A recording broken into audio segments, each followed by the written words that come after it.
In exactly 48 hours, the woman who stole my promotion was going to lose her job, her fiancé, and every single digital trace of her entire existence. She thought she had played the ultimate corporate game. She thought she had outsmarted me, crushed me, and secured her path to the top. But she made one fatal, irreversible mistake. She handed the office IT guy the keys to her entire life. I didn't yell, I didn't throw a tantrum, I didn't run crying to HR. I just smiled, went back to my desk, and started typing. If you've ever been backstabbed, manipulated, or pushed to the edge by a toxic coworker, grab a drink and settle in. You're going to love exactly how this ends. Let's rewind. Let's call her Sarah. Every corporate office has a Sarah. She was the kind of coworker who spent 90% of her day networking, gossiping, and managing her image, and maybe 10% actually doing the work she was paid for. She was a senior account manager at a mid-sized logistics firm in Chicago, and she was terrifyingly good at office politics. She had this perfectly curated Instagram lifestyle, a wealthy, handsome fiancé named David, and an uncanny, almost sociopathic ability to take credit for other people's blood, sweat, and tears.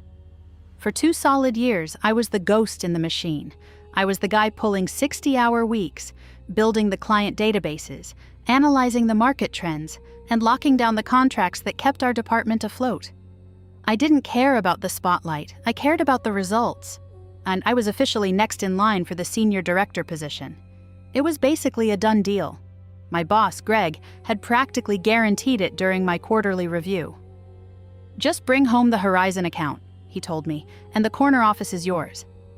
The Horizon account was a massive 7-figure contract. It was the white whale of our industry. I spent 3 grueling weeks writing the proposal. I pulled back-to-back all-nighters. I practically lived on black coffee and adrenaline. I mapped out every logistical route, every cost-saving measure, every single data point the client could possibly ask for. It was my masterpiece. It was the ticket to my promotion. The morning of the presentation, the stakes couldn't have been higher. The Horizon executives were flying in. The boardroom was prepped. At 8 a.m., I went to open the master presentation file on our shared department server to do one final review. Error, file corrupted, panic. Absolute cold panic washed over me. I checked the backups, gone. I checked the cloud sync, erased. It was as if a digital bomb had gone off exclusively targeting my folder. I was sweating through my suit. I was 5 minutes away from walking into a room with million-dollar clients, and I had absolutely nothing to show them. And then, like an angel of mercy sent from corporate heaven, Sarah walked into my cubicle. She was wearing a flawless designer suit, holding a latte, looking completely serene. "Hey," she said, her voice dripping with fake sympathy. "I noticed the server was acting weird this morning. Good thing I made a localized backup of the Horizon project on my personal flash drive last night, right?" I was so relieved I could have hugged her. I didn't even stop to question why or how she had a backup of a file she had zero involvement in. We rushed to the boardroom. The executives were seated. Greg looked at me, nodding, but I didn't get to present. Before I could even open my mouth, Sarah stepped to the front of the room, plugged in her flash drive, and took control. She didn't just load my slides, she pitched my strategy. Flawlessly. She used my talking points, my jokes, my data analysis. She presented it all as if it had sprung directly from her own brilliant mind. Whenever an executive asked a technical question, she would seamlessly deflect it to me, not making it look like I was just her obedient data-crunching assistant. "As my team member here can confirm," she would say, smiling that venomous smile. When the hour was up, the Horizon executives were blown away. They signed the letter of intent right there on the mahogany table. As they shook hands, Greg didn't look at me. He looked at Sarah with pure awe. He pulled her aside, and I watched them laughing, celebrating her incredible win. Friday afternoon, the company-wide email went out. Subject: Organizational updates. "Please join me in congratulating our new Senior Director of Logistics, Sarah." I sat at my desk, staring at the screen until the letters blurred. I had been robbed, professionally assassinated in broad daylight. Around 5 p.m., the office was clearing out. Sarah walked past my cubicle on her way to her victory happy hour. She stopped, leaned in close so no one else could hear, and whispered, "Better luck next time, buddy. It's a shark tank out here. You're just too soft." She smirked and walked away, the click-clack of her heels echoing down the hallway. A shark tank. Right. She thought she was the apex predator. But Sarah forgot one tiny, insignificant detail. I wasn't just another fish in the tank, I was the water, and I was about to drown her. You see, Sarah was incredibly manipulative, but she wasn't technical. About 8 months prior to this incident, she had spilled a Diet Coke on her personal MacBook. She was in full meltdown mode because it had all her wedding planning files on it. Because I was the nice guy in the office, she begged me to fix it. I took it home, dried out the motherboard, swapped a few components, and managed to salvage her hard drive. To make sure everything was working, she had hastily scribbled down her password on a sticky note and handed it to me. It was a complex string of letters and numbers. When I booted up her machine, I noticed a plain text document sitting right on her desktop labeled Logins. Out of sheer curiosity and standard IT security habit, I had glanced at it. It was everything. Her Gmail, her Apple ID, her social media, her banking pins. She used that exact same complex password for literally every single account in her life. I had taken a picture of that sticky note and the screen, purely as an insurance policy. I never intended to use it. I'm not a malicious person by nature. But looking at that promotion announcement, remembering her smug whisper, the nature of the game had changed. I didn't just want her fired. Firing her wasn't enough. She would just spin it, play the victim, and get another job. I wanted to dismantle her. I wanted her to feel the exact suffocating panic she caused me when my file was deleted. I was going to erase her digital identity. It was Friday night, 11 p.m. I booted up a virtual machine, routed my connection through 3 different VPNs, and got to work. First stop, her personal Gmail account, the hub of her existence. I logged in. Her password hadn't changed. From there, I had the keys to the kingdom. I targeted her Instagram first. Sarah treated her Instagram like a religion. She had over 20,000 followers, carefully curated over 5 years. It was her main source of narcissism.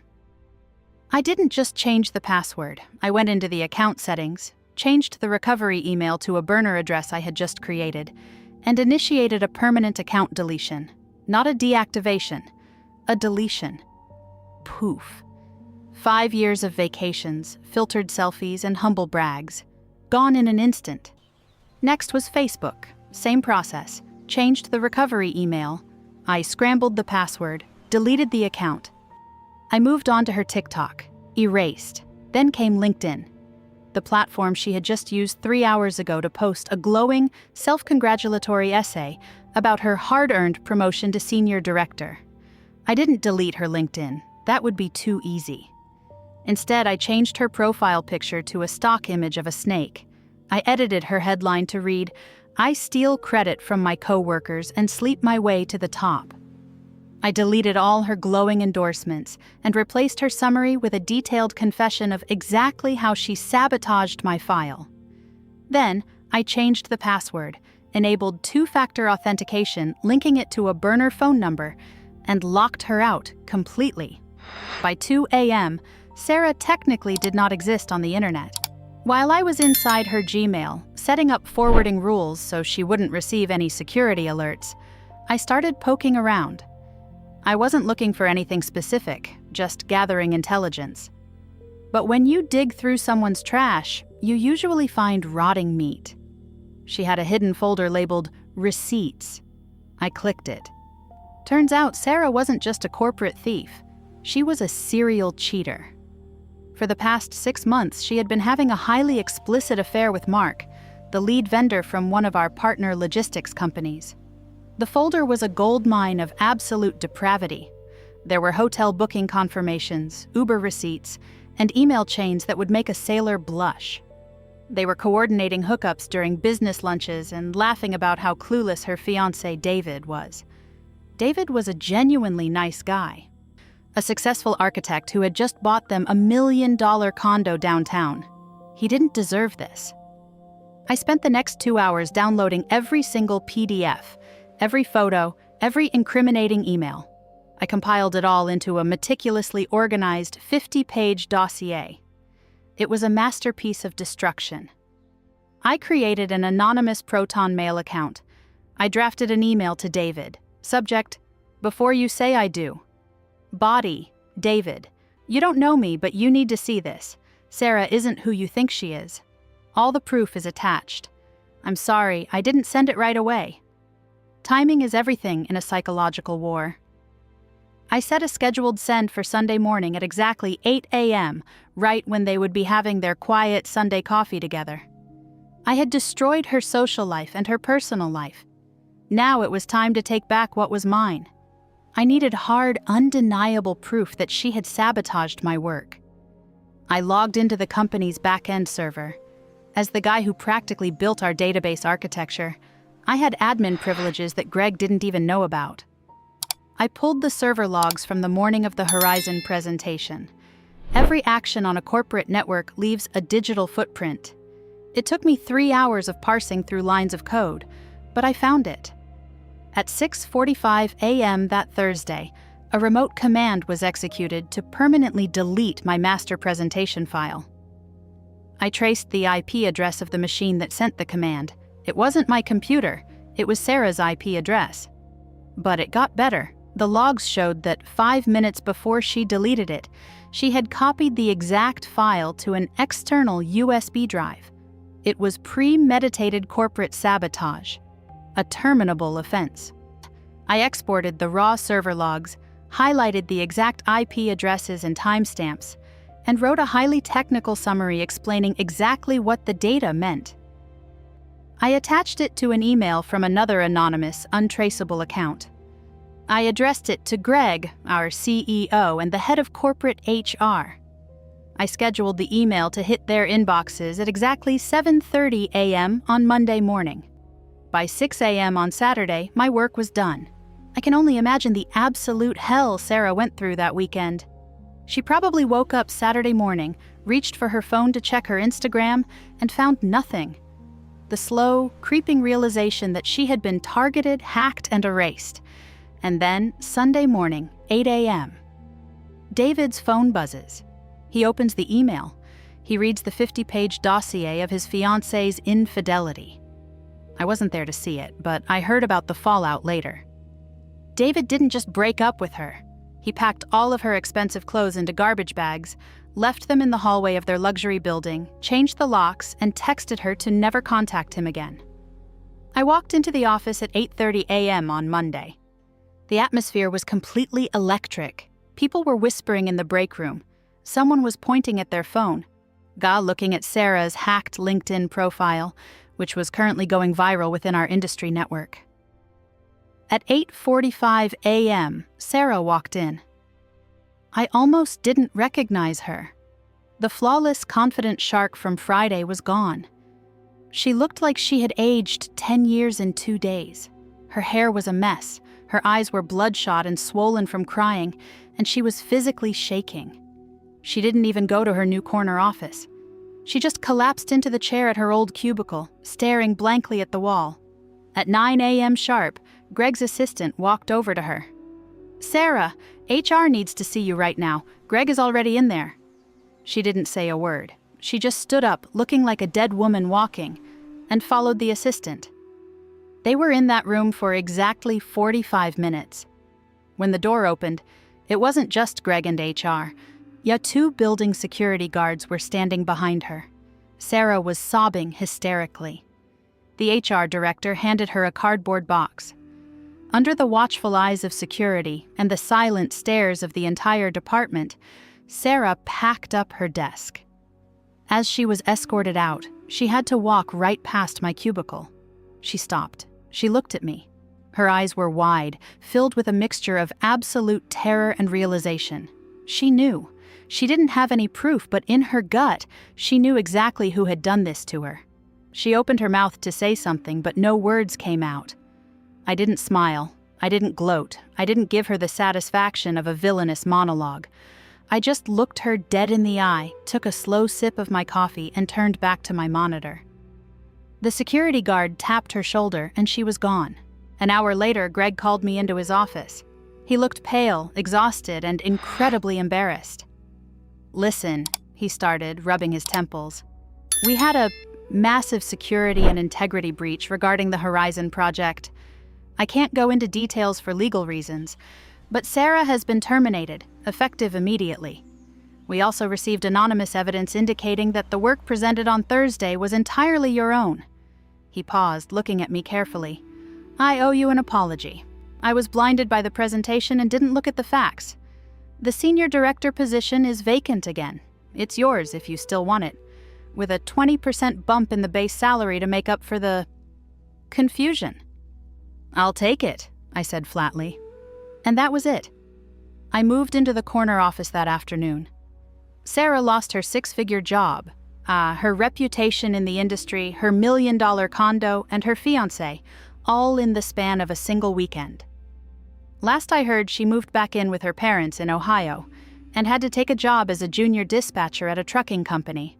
So, what's the lesson here?